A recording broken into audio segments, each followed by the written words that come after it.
Su Ku and Takshu, the maid, sat on either side of her. She was a little late. The assembly had already begun a quarter of an hour ago. Everyone was very dissatisfied with her behavior of not even apologizing. However, they did not say it out loud and only silently expressed their disregard. Jiang Pingji did not care at all. She picked a fruit that was soaked in the well water and threw it into her mouth. A refreshing coolness spread throughout her body. Going against a few embroidered flowers and plants while reciting poems? That would be a waste of time. He might as well eat, drink, and take a nap when he was tired. She was relaxed, but the audience was anxious. They were still waiting for Jiang Pingji to amaze the world with a brilliant feat and slap their faces. You're just going to change places to eat, drink, and then take an afternoon nap when you're participating in the poetry meet? Host, you're such a disgrace to the transmigrated woman. Host V, when I was in school, my grades in liberal arts were pretty low. Please don't make things difficult for me. Even the archaeologists of my era might not be able to understand the ancient sayings of ancient times. Other than training, I usually fight. I'm a martial artist. The audience was dumbfounded. This was different from the script. Lan Chue Yubuja, it's okay, host. We'll be your support. Baidu and Daddy Gu will help you.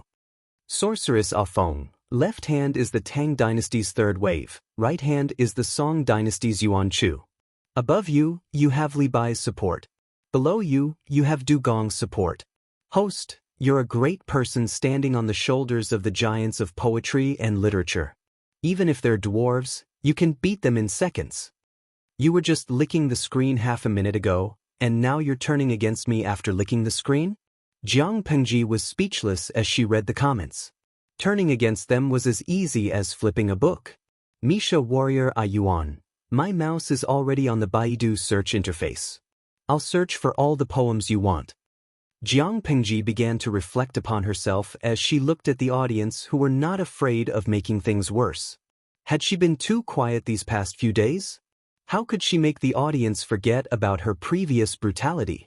Host V, as the saying goes, there's no first in literature and no second in martial arts. One poem can't win them over. If you cheat, you'll be exposed in minutes. Even if you make an amazing poem, they won't let it go. What should I do next? Moreover, the mainstream of this era was not about quatrains or songs. It was useless to copy them mechanically. Perhaps in other eras, being exposed for plagiarism or impersonation was not a big deal, but in this era where literature prevailed, it was tantamount to seeking death. It would also implicate the whole clan. Even if one was from a noble family, once such a thing happened, one's entire life would be ruined.